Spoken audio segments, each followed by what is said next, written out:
लाडकी बहीण योजनेमध्ये 1 डिसेंबर पासून झाला नवीन बदल। जर हा नियम तुम्हाला माहीत नसेल तर तुम्हाला देखील मिळणार नाही लाडकी बहीण योजनेचे 4200 रुपये।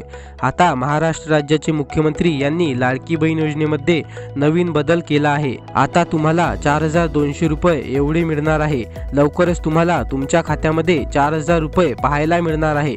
पण त्याआधी तुम्ही हे काम केले नाही तर तुम्हाला 4200 रुपये मिळणार नाही। आतापर्यंत काही महिलांना लाडकी बहिणीचा एक हप्ता देखील मिळालेला नाही। अशा सर्व महिलांना आधीचे 7500 व आताचे 4200 रुपये मिळेल। पण ज्या महिला अपात्र ठरल्या होत्या त्यांना देखील 7500 रुपये मिळाले। आता त्या महिला योजनेतून बाद करतील व त्या महिलावर ती कारवाई देखील होईल। आणि जे महिला लाडकी बहीण योजनेसाठी पात्र आहे अशा महिलांना आधीची उर्वरित रक्कम 7500 व हा हप्ता 4200 रुपये मिळेल।